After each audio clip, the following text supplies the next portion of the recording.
Bueno, continuando con el análisis de la ley 15.232 sobre los derechos de la víctima en la provincia de Buenos Aires, es necesario abordar lo que dice en el artículo octavo. Este artículo octavo habla que la víctima va a gozar un derecho a la información desde la denuncia y en el primer momento de su intervención en el proceso, lo que le va a permitir conocer sus derechos, lo cual es concordante con el artículo referente al mismo Código Procesal de la Provincia de Buenos Aires que enumera los derechos de la víctima. Bueno, va a tener también a noticiarle a quiénes son las autoridades que son competentes, de que hay un centro de asistencia a la víctima, y habla pues cuando la víctima es testigo y se encuentra en situación de vulnerabilidad en razón de su edad, género, preferencia, orientación sexual, etnia, condición de discapacidad o cualquier otra situación análoga, se le da dispensar atención especializada para las víctimas del delito contra la vida, contra la integridad sexual. También habla de que se deberá adoptar de inmediato medidas tendientes a proteger a las víctimas frente a eventuales peligros, poniendo a resguardo la información sobre su domicilio o cualquier otro dato que pueda ser individualizado donde reside o se encuentre temporalmente. Todo esto es de acuerdo dispuesto por el Código Procesal de la Provincia de Buenos Aires. Hay un tema aquí que amplía, a mi juicio, el derecho de la víctima con respecto a lo que primigeniamente el Código Procesal por la Ley 11.922 había dicho, porque dice que se le da poner en conocimiento de los actos, no solamente de IPP, sino incluso de la sentencia. Además, ahora agrega la ejecución de la pena. Que dice que tiene derecho a ser informada, a ser oída en audiencia especial ante el juez competente en esa etapa procesal y también previo a la decisión de excarcelaciones, morigeraciones o cesación de la prisión preventiva, salidas transitorias, régimen de semilibertad, libertad condicional, prisión domiciliaria, prisión discontinua o semidetención y libertad asistida, como asimismo el cese de esas medidas. Bueno, en todos estos casos la víctima debe ser notificada y constantemente la ley hace mención que debe ser notificada y debe ser oída su opinión. También hace referencia a la creación del abogado de la víctima, que se crea en el ámbito de la provincia de Buenos Aires la figura de abogado de la víctima, quien deberá representar los intereses personales e individuales de la víctima. Será obligatorio informar a la víctima de su derecho a ser legalmente representada por un abogado. Y bueno, es una creación nueva, siempre teniendo en cuenta, y es a mi juicio, que esto es al solo efecto de que la víctima tenga su representación. Pero para ciertos actos procesales se necesita que se constituya como particular damnificado. Es importante, creo, hacer esta aclaración porque la constitución de particular damnificado, que es el querellante en nación, acá llamado de otra forma, siempre debe ser bajo un patrocinio letrado. Si ese requisito, por ejemplo, no, por más que sea oída su opinión, si él expresa disconformidad, no puede apelar, no puede recurrir, si no es constituido como tal, como partido edificado. Pero por supuesto, acá la ley le da la posibilidad de que opine al respecto. Además se creó el registro provincial de abogados de la víctima en el ámbito del Colegio de Abogados de la provincia de Buenos Aires. donde podrán inscribirse dice, todos aquellos profesionales con matrícula para actuar en territorio provincial. Bueno, da una serie de requisitos, ¿no? Matrícula con fecha de expedición, candidato.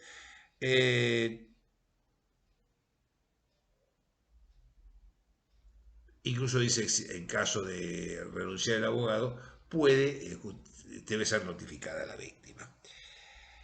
Dice que el colegio de abogados tiene que arbitrar los medios necesarios para el funcionamiento de este colegio, de este abogado que va a participar, o de este consejo o registro provincial de abogados. El código aquí se agrega o se reforma con respecto a qué? Con respecto a la constitución del particular edificado. Tengamos en cuenta lo siguiente, estamos hablando de los derechos de la víctima y ahora la ley introduce una modificación con respecto a cuándo se puede presentar como partido edificado. Es decir, la misma víctima o representante legal de la víctima, que tengamos en cuenta lo siguiente, en algunos casos la víctima puede ser un menor de edad, entonces, ¿quién va a actuar? Un representante legal. Y en el caso, por ejemplo, de delitos contra la vida, obviamente solamente aquellos que tienen algún lazo de consanguinidad con el que fuera en vida, y bueno, se pueden presentar como particulares damnificados siempre bajo el patrocinio letrado. Lo que acá reforma en el artículo 20 dice que bastará la presentación espontánea hasta 30 días a la fecha, antes de la fecha, perdón, fijada para el debate. Lo que se prorrogará en caso de suspensión o prórroga del debate hasta 30 días antes de la nueva fecha prevista. ¿Qué quiere decir con esto? Porque el partido edificado ya debería estar constituido anteriormente. Bueno, ahora se da un plazo de hasta 30 días antes de iniciarse el debate para que se presente el particular damnificado. Y habla otra cosa más, que es que el particular damnificado puede intervenir en la etapa de ejecución. Es decir, estamos hablando de la ejecución de la sentencia. Y, por supuesto, ante un juez competente que determinará el momento en que esta persona ya se podrá otorgarse la libertad bajo las condiciones que dice el código, ¿cierto? Ya sea libertad condicional o otro tipo de libertades. Bueno, acá le permite al particular damnificado intervenir en esa etapa de la ejecución. Dice que se le deberá notificar las resoluciones que puede impugnar y aquellas vistas o traslados que expresamente se dispongan. Sin perjuicio de ello, será facultad del órgano interveniente notificarle otras o conferirle motivadamente vistas o traslados. Bueno, después vuelve a repetir los derechos de la víctima que ya se expresó en su momento. Y volvemos al código procesal. Y vuelve a hablar de revisión ante el fiscal de cámara de la desestimación de la denuncia o el archivo. Estamos hablando de la etapa del IPP, investigación penal preparatoria. En esta investigación penal preparatoria es el fiscal el que va a disponer, tanto sea desestimar la denuncia, porque entiende que no hay delito, o archivar, porque no está determinado o individualizó al imputado, bueno, o no hay elementos suficientes de prueba. Cuando es así, la víctima, pero esto ya era un derecho que venía por la 11.922, tiene derecho a pedir la revisión. El que revisa es el fiscal general. Ese es el órgano de revisión, la Fiscalía General, que en caso de estar de acuerdo con la víctima, devuelve el AIPP al fiscal interviniente para que éste siga investigando. En el caso de coincidir con el fiscal de primera instancia, entonces le da la facultad de archivar y dicho ya a esa altura del partido no puede ser bajo ningún aspecto recurrida tal decisión.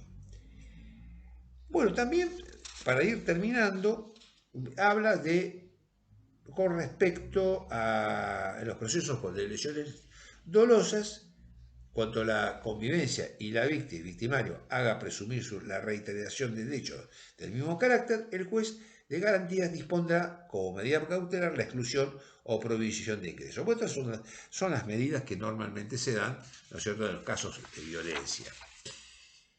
Bueno, finalmente, para ir terminando, tengo que decir que se agrega por el 132 la asistencia, el 132 del Código Penal, la asistencia a los derechos humanos, violencia de género y femicidios, y delitos conexos a la explotación y o trata de personas.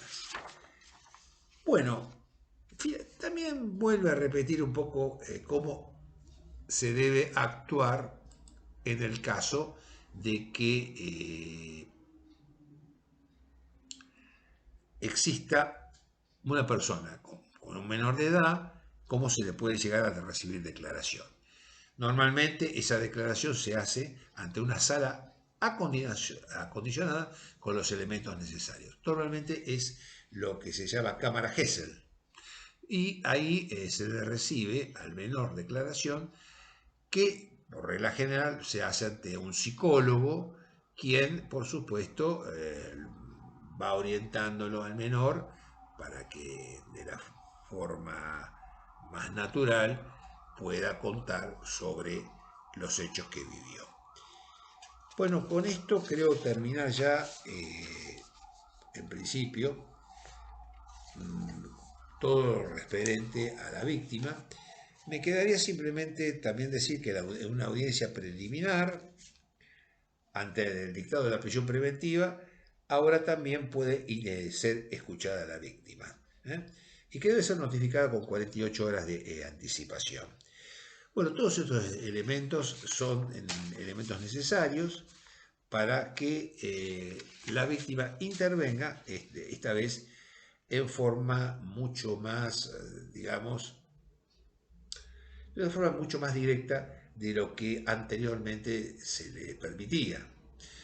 En el antiguo código de Joffre la víctima existía, pero no era un sujeto que podía pedir, por ejemplo, revisiones. Con la 11922, obviamente, se amplió, no olvidemos que es un código acusatorio, y la víctima es un sujeto más dentro de lo que es aquellos que pueden intervenir. Vuelve a repetir siempre el código que aunque la víctima no se hubiera constituido en particular damnificado, por ejemplo en el caso de las salidas transitorias, debe ser oída. Todo el tiempo se hace mención a que se debe escuchar la opinión de la víctima. Bueno, con esto creo que hemos tratado de abordar a grandes rasgos lo que el alcance de la ley 15.232, es decir, acá se ha ampliado muchísimo más, dado que la víctima puede llegar a opinar sobre las salidas transitorias, y siempre, no quiero ser reiterativo, pero la verdad es que todo el tiempo la ley dice se debe conocer la opinión de la víctima. Y de esta forma creo que ya, y terminando, también tengo que decir que se creó un consejo de personas, de víctimas, ¿no?, dentro del ámbito del Ministerio de Justicia y Derechos Humanos, que va a tener como función atender, orientar y contener a las personas.